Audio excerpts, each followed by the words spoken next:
फिर कहते हैं शिवरात्रि पड़ेगी।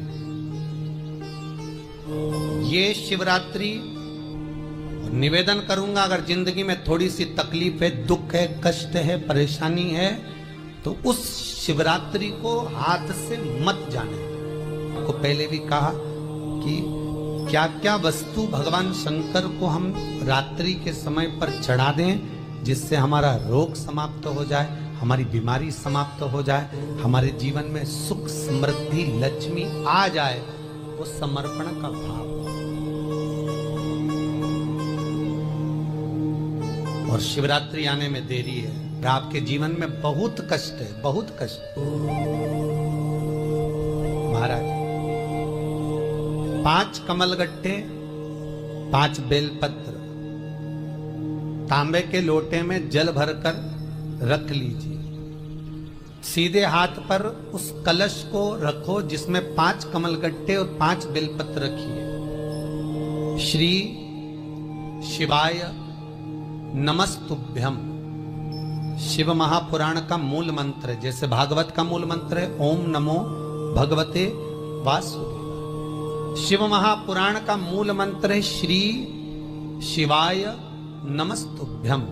इस मंत्र का 5 बार स्मरण कर कर आपको जो तकलीफ है उसको हृदय चित्त से धरकर मस्तक से कलश को लगाकर किसी एकांतेश्वर महादेव पर,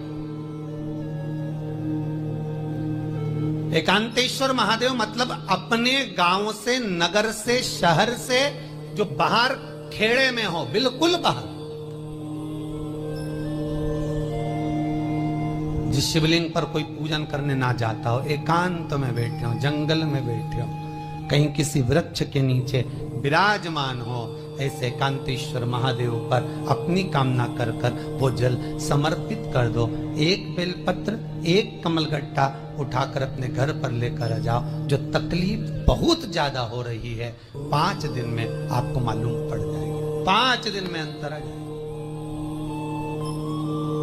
शिव का अनुमोदन करो, शंकर का स्मरण करो। महाराज शिव का हो, शंकर का। मेरे बाबा विश्वनाथ का स्मरण करो, मिलेगा।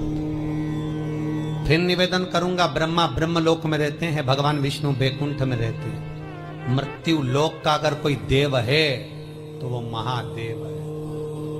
पृथ्वी का अगर कोई देवता है तो वो देव अधिदेव महादेव है। पर हमारी आदत है, हम पड़ोस की काकी आती है तो उसको प्रणाम करते हैं, मासी सास आती है तो उसको नमन करते हैं, चाची सास आती है तो उसको नमन करते हैं, और घर में सास बैठी रहती है उसको कभी नमन नहीं करते। आदत है ना हमारी। दूसरों को तो हम प्रणाम कर लेंगे पर घर की सास को नमन नहीं कर पाते। उसी तरह हम भगवान विष्णु का स्मरण कर रहे हैं, ब्रह्मा का स्मरण कर रहे हैं, सारे 33 कोटि देवताओं का स्मरण कर रहे हैं, पर भूलोक का इस देव अधिदेव महादेव का हम कितना स्मरण कर रहे हैं। हम तो भगवान शंकर के मंदिर में भी जाते हैं तो छल करते हैं। गए मंदिर में, वहां का लोटा उठा लिया, पानी भर लिया, शंकर जी को चढ़ा दिया। लोटा दूसरे का, पानी दूसरे का, मंदिर भी दूसरे, पानी दूसरे का, लोटा दूसरे का, शंकर जी पे चढ़ा रही। अगर शंकर को जल चढ़ाना है तो घर से लेकर जा, लोटा भी घर से लेकर जा। और अगर मंदिर का पानी लिया है, मंदिर का लोटा लिया है तो 1 रुपए लोटे का किराया, और 1 रुपए जो लाइट जली, पानी भरा जिस पुजारी ने, उसका 2 रुपया दान पेटी में डाल, तब जाकर तू शंकर को पानी चढ़ाएगी, तब शंकर उस जल को स्वीकार करता। किसी की लगी लगाई थाली मिल जाए पूजन की और तुम सिर पे पल्लू लेके कुंकू चावल रोली बोली सब चढ़ा दो, और बेचारी वो बाद में आए तो देखे तो यहाँ सब साफ, तो क्या भगवान स्वीकार करेगा? भगवान ऐसा स्वीकार नहीं करे। फिर निवेदन है, बरसाती मेंढक मत बनो रे, अच्छे से सेवा करो, थोड़ी करो पर अच्छी करो। घर से पानी लेकर किसी की लगी लगाई थाली में से कुंकू चावल चढ़ा दोगे तो कुछ मिलना है क्या? अरे बोलो तो। विष्णु पुराण में तो यहां तक लिखा है कि किसी का लगा हुआ दिया, किसी का दिया मंदिर के अंदर रखा था, तुमने अपना डब्बा खोलकर बत्ती निकालकर उसके दिए में रखकर जला दी और सोच रही है कि मैंने खूब बड़ा काम कर दिया, तो उसका तो फल ही नहीं मिला। विष्णु पुराण कह रही है, खुद का दिया, खुद की बाती, खुद का दीप अगर जलाती तो फल मिलता। किसी मंदिर में तुम रोज डब्बी लेकर जाओ, बत्ती लेकर जाओ, मना नहीं है, पर उस मंदिर में पहले से 5 दिए, 7 दिए, 11 दिए तुम रख कर आओ तो जलाओ। दूसरे के रखे हुए दिए में 50 बार बाती जला कर आना, उसका कोई फल नहीं मिलने वाला, उसका कोई फल नहीं है हमारा। खुद का जल लेकर जाओगे, खुद का लोटा लेकर जाओगे तो फल। यहाँ तो स्वयं भागवत कह रही है, राजा बलि के सामने वामन भगवान कहते हैं, राजन तेरे कमंडल को लेकर आ, उससे संकल्प छोड़, अगर मेरे जल का संकल्प छोड़ेगा तो उसका कोई फल नहीं मिलने वाला। और अगर कोई यहाँ आता भी है तो साथ में पानी की बोतल लाओ, चावल लाओ, पूजा की थाली लाओ, फिर बैठो। अपना संकल्प अपना होना, उसका फल हजारों गुना प्राप्त होता है। दूसरे का जल, दूसरे का चावल स्वीकार कर लिया, उससे फल की कामना नहीं है मिलता। पर विचार करना कि शंकर भगवान की शिवरात्रि साधना की रात्रि होती है। शंकर भगवान की शिवरात्रि एक आराधना की रात्रि होती है।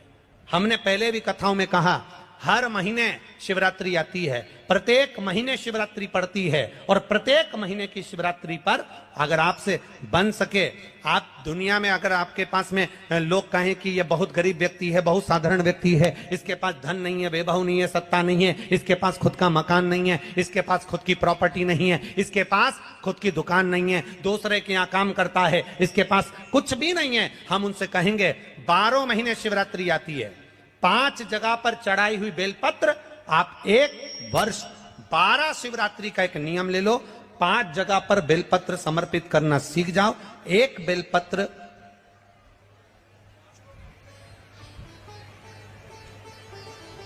ये शिवलिंग, ये जलाधारी, बहुत ध्यान से देखना, ये चरण जहां से जल नीचे गिरता है, गणेश जी का स्थान, कार्तिकेय जी का स्थान, ये हस्तकमल माता पार्वती जी का हाथ हस्तकमल, शिवलिंग भगवान शंकर का स्थान।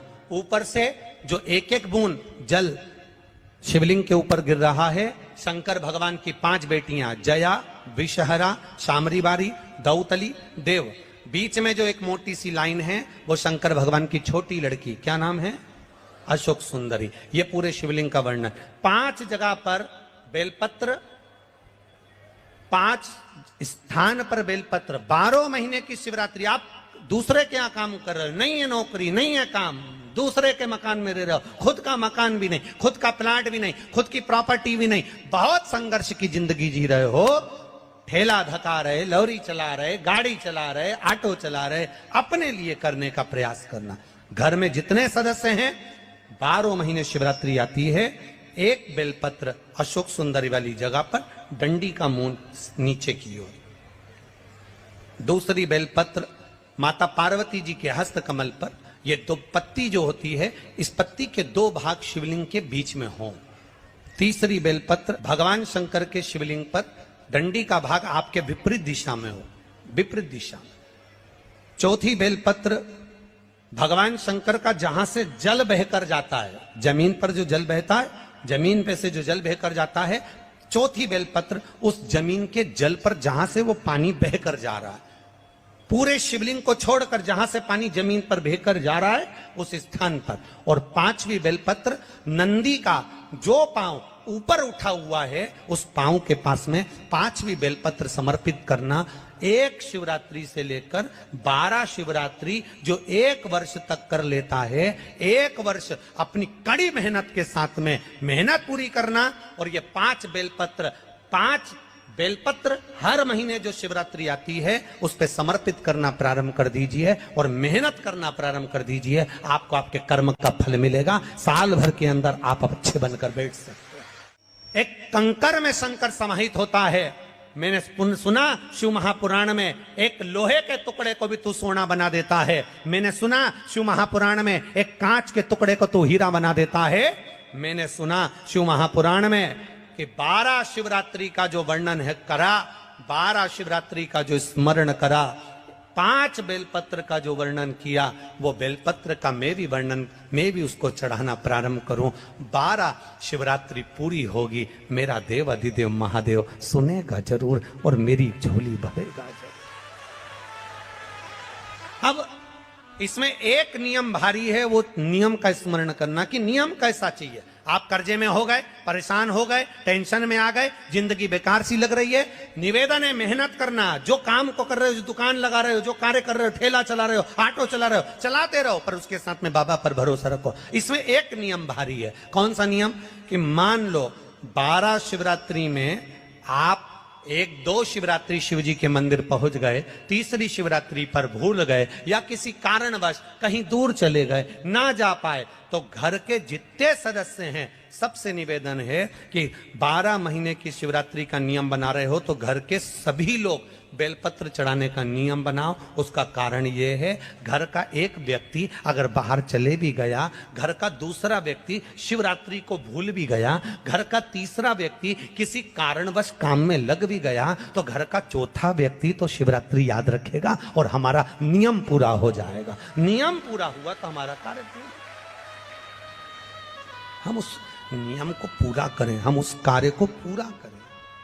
जो बेटा बेटी चाहते हैं कि हम अच्छा पढ़कर एक नौकरी सरकारी प्राप्त कर लें, कोई ऐसा अच्छा जॉब हमारी किस्मत में मिल जाए, उन बेटा बेटियों से निवेदन करूंगा, यदि आप चाहते हो तो एक प्रयास जरूर करना, एक प्रयास अपनी जिंदगी में जरूर करना।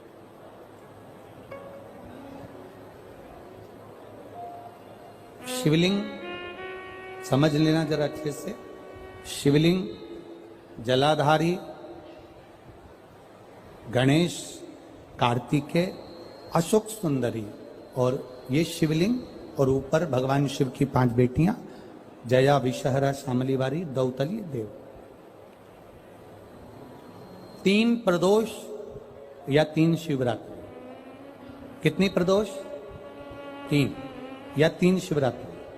मेरा बेटा बेटियों से निवेदन है, जो अच्छी पढ़ाई कर रहे हैं, मेहनत करो, अच्छा पढ़ो, और मेहनत के साथ में जब कंपटीशन एग्जाम में बैठने का समय आए, 3 स्थान जहां पर आपको, प्रथम अशोक सुंदरी। अशोक सुंदरी की जगह पर जब आप बेलपत्र समर्पित करेंगे तो डंडी का मुख जहां से पानी बहता है उस स्थान पर रखेंगे। दूसरा, शमी का पत्ता। शमी का पत्ता। दूसरा, शमी के पत्र को देवाधिदेव महादेव पर जब आप समर्पित करेंगे तो उसका डंडी का मुख भी जहां से जल बहता है उस ओर रखेंगे। और तीसरे नंबर पर है आंख का पुष्प।